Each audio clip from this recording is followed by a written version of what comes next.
What's up, everybody? Welcome back to the channel. Okay, so we're talking government shutdown, right? So we got a little bit of movement, and I'm willing to cover that movement. As a matter of fact, we got the Associated Press coming in, and they're going to manipulate the crap out of you, as a matter of fact, because they are Democrats. They are all liberals. And so their bias is going to lean heavily liberal.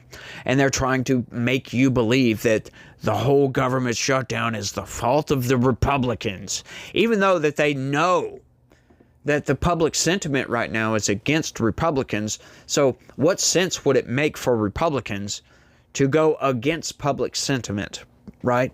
To basically put themselves in the hole when we have the House, the Senate, and the White House right now, and we're looking to win the midterms. Don't you think that Republicans would strategize these things and think maybe we need to have public sentiment on our side? They would be thinking that, don't you think? So why would they want a government shutdown? Why would they want SNAP benefits to expire? Why would they want any of these things? Why would they want the federal employees to be furloughed? That doesn't bode well for the cause of those things, right? Or you would think that. But check this out. The Associated Press is trying to make you believe that this is all Republicans' fault. Republicans swat down Democratic offer to end shutdown as impasse continues into 38th day. Once again, folks, the narrative is clear right here. Republicans are evil. They are the ones that made your SNAP benefits expire. They are the ones that are causing the government shutdown and the just chaos. Which, by the way, have you noticed a difference in the government shutdown? I mean, if you do not receive any sort of entitlements, you probably haven't noticed. As a matter of fact, some of your entitlements are still going because they've been funded. This is so funny, that narrative. Republicans evil, remember that. And Democrats are angels, never do anything wrong, ever. Statistically, they never do anything wrong at all. Let's get into this, y'all. I don't know if you guys could tell I was being facetious. Senate Majority Leader John Thune quickly swatted down a Democratic offer to reopen the government and extend expiring healthcare subsidies for a year, calling it a non-starter as the partisan impasse over the shutdown continued into its 38th day. Senate Democratic Leader Chuck Schumer made the offer to reopen the government on Friday as Republicans have refused to negotiate on their demands to extend healthcare subsidies. See how it is? Republicans have refused to negotiate. Yes, because basically there is no negotiating this. What Democrats are doing, they're trying to take these expiring subsidies and latch it on to the appropriations process. See, if the Associated Press would have been fair, that news article, that first paragraph, would have went something like this. Democratic Minority Leader Chuck Schumer once again attempted to inject his partisan politics into the regular appropriations process, which has nothing to do with anything. That would have been fair, because that's what's going on here.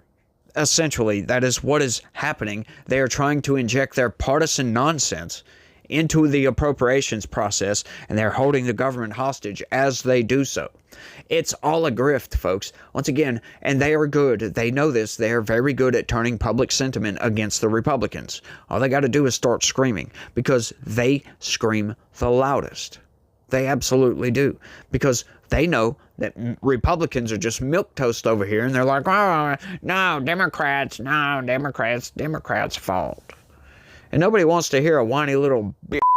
Nobody wants to hear that. And then you got, Democrats over here like, Republicans are shutting it down. They're turning off your SNAP benefits. This is a travesty for all the low-income families out there. If you're out there and you're less affluent than rich Republicans, these old greedy Republicans over here, then you are suffering at the hands of Donald Trump and his cronies. And which message are you going to latch on to if your EBT just got cut off? Oh no, Democrats are shutting the government down. I'm just saying, y'all. It was a much narrowed version of a broad proposal Democrats laid out a month ago to make the health tax credits permanent and reverse Medicaid cuts that Republicans enacted earlier this year.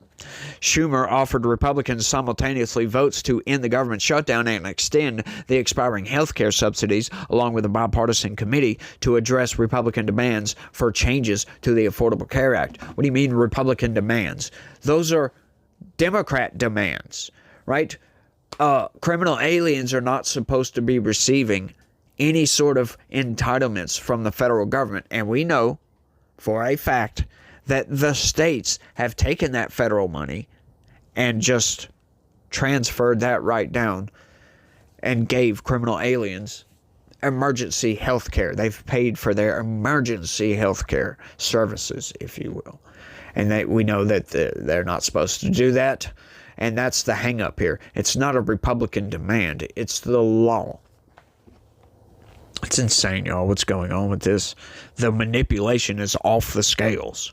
All Republicans have to do is say yes, Schumer said. Now, see, I could do the inverse of that. All Democrats have to do is just say yes. But no, they're going to come in because we know that they are partisan hacks. The Associated Press is a partisan hackery factory. That's all they're doing right now, is just trying to put out a narrative. They're not trying to tell you what's actually going on here. But Republicans quickly said no.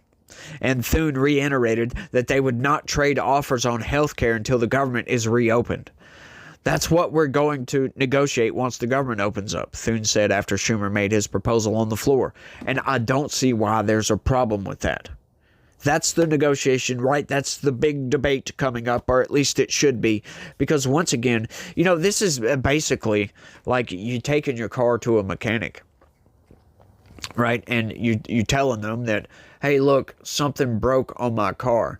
And the guy figures out what's wrong with it, and it just so happens to be the starter. And he's like, well, I'm going to install this new battery. And you're like, wait, do I need a new battery? And they're like, no, you don't. But, you got to have this new battery. And they're trying to force this thing on you. That's essentially what we have going on here. This doesn't need to be done. They're trying to attach it for no apparent reason whatsoever. And they're holding the government hostage. Once again, like I said, folks, Democrats are clever. Especially the leadership. They're very clever and very, very good at narrative driving, because that's exactly what they're doing. They're taking reality and twisting it around and flip-flopping it and delivering that to you people out there, and making people, once again, like I said, because if you go look at the polls, public sentiment is against the Republicans right now, which makes absolutely no sense, because when you just take everything away, right? Look at everything in a vacuum, right? Which I know that's not really how reality works. But if you do look at this government shutdown in a vacuum, Democrats have voted 14 times to keep the government shut down. Now, I understand there's nuance. But once again, when that nuance has nothing to do with that vacuum, then what are we even really talking about? It's weird, don't you think? Thune said he thinks the offer is an indication that Democrats are feeling the heat. It's milquetoast, right? Does it seem like that, Thune?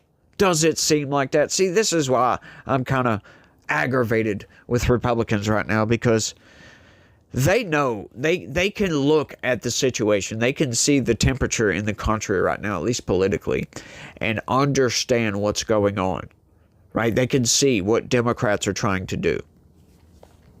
And we know that once Democrats take control again, because Donald Trump is in office, they seem their governor, if you will, their mental switch is just gone when Donald Trump is in office, and they're just unfiltered. So if they take back control of the House and the Senate, they're going to nuke the filibuster, they're going to pack the courts, and they are going to ram through every single insane progressive priority that they possibly can. Now, Republicans, being the milquetoast people that they are like, we're not going to govern that way. We have our principles to adhere to. Which, it is what it is. But when you're at war with the other side, and they, you have a loose cannon as an entire political party, you must meet that with equivocal force. So what I'm getting at is Republicans could easily nuke the filibuster, reopen the government. Just that simple. And then ram through every single conservative priority that they can. I don't know why they don't do that, folks. At least something would be getting done. At least we wouldn't have a government shutdown. At least that would give the progressive wing of the insane party something to complain about. Right? They're going to complain anyway, right? They're going to call you a fascist anyway. And they don't care, folks. They'll complain. They'll say, oh, that's so abhorrent, whatever Trump did, or if Trump does something, or look what these young Republicans said, blah, blah, blah, blah, blah. They don't care. They just use language as leverage. That's what they do, folks. They use it as power. They want control, and that's it. You hear people talking about the Uniparty all the time. Well, that's a democratic institution, as a matter of fact. Look what they've done in California. Just look at what they've done in California. They are trying to oust all Republicans from California currently right now. They're trying to get rid of all of them, at least the politicians. And that's fascinating to me. That is very fascinating to me because, once again, you can look to California to see what is coming down the pipeline from Democrats. And if we look to California to see what's coming down the pipeline from Democrats, it doesn't look very good for Republicans. I can say that. Let's keep going, though. I guess you could characterize that as progress, he said, but I just don't think it gets anywhere close to what we need to do here. It was unclear what may happen next. Thune has suggested a weekend Senate session was possible. President Donald Trump called on the Senate to stay in town until they have a deal to end the Democrat shutdown. Despite the stalemate, lawmakers in both parties were feeling increased urgency to alleviate the growing crisis at airports, pay government workers, and restore delayed food aid to millions of people, which, by the way, Donald Trump has come out and said that he's going to fully fund SNAP. He's going to pull contingency funds from all over the place to shut Democrats up. Thune pleaded with Democrats as he opened the Senate on Friday to end these weeks of misery. As leaders of the two parties disagreed, a small group of Democrats led by New Hampshire Senator Jeanine Shaheen continued to negotiate among themselves and with rank-and-file Republicans on a deal that would end the shutdown.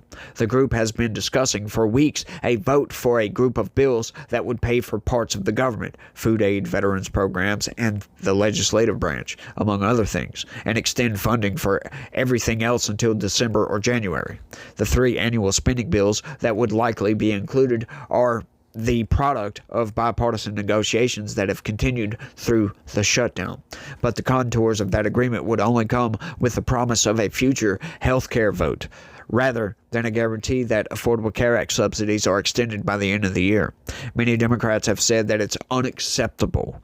Still, Republican leaders only need 5 additional votes to fund the government, and the group involved in the talks has ranged from 10 to 12 Democratic senators. That's fascinating to me, folks. That is fascinating to me because why? What is the hang-up here? Why are Democrats just refusing to relent on this? When, once again, folks, it's adding on something to the appropriations process that is totally and utterly unnecessary. Once again, it's on purpose. It doesn't make logical sense. Therefore, there is something behind the scenes that the Democrats are keeping secret. They're keeping it to themselves. They're hiding their true intention here. Once again, they are looking to regain power. Always. They're always looking to regain power. We saw what they did during the Biden administration. They just tried to destroy everything. They tried to ram through as much as they could. It's really insane what's going on right now, and I don't understand the Democratic Party at all. I used to back in the day. As a matter of fact, my parents were Democrats back in the day until the whole David Duke scandal came down the pipeline, and then they were like, "Whoa, we're backing away from this," but they still voted either way, right? They would vote Republican or Democrat just depending on the candidate. So I used to think that the Democratic Party, because we were always told back then that the Democratic Party is the party of the working man, right?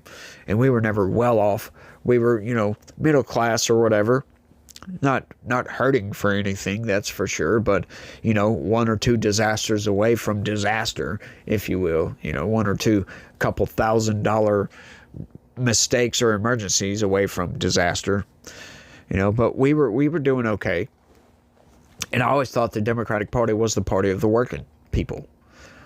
That is until Donald Trump came along. Actually until Obama. And then I started, when Obama first came up, I was like, yay, back Obama. I was like, yes, look at this progress in this country. We're doing great. At that point in time, I thought racism was gone, y'all. I thought racism had ended by that point. I was like, yay. And then Obama just destroyed all of that, folks. Then the party started going insane, and has been going insane ever since. And it's pretty out there right now. I mean, think about it. They think women can be men and the other way around. It's insane. It's truly insane. But I think I've rambled on for long enough. So y'all let me know what y'all think about all this down in the comment section. Who do you think's at fault for the government shutdown? And don't say Donald Trump. That's the stupidest answer, because Donald Trump is the victim here, folks. Donald Trump is absolutely the victim in all this. I know, Donald Trump being the victim. Oh, my goodness. But y'all let me know what y'all think. And don't forget to smash that like button for me. Subscribe if you're new around here. Share this video anywhere and everywhere you can. Click that join button. Sign up and become a member. That would be great. That would be the best thing you could do for me, by the way. It'd be awesome. I'd love you to death. But you guys remember that, Jesus died on the cross to save us and every future human that would come after the fact. Think about that for a second. He sacrificed himself. We need to show appreciation for that, y'all. We really do, by praising God on a consistent basis in everything that we do. But y'all try to have a good day. Stay legitical. Peace.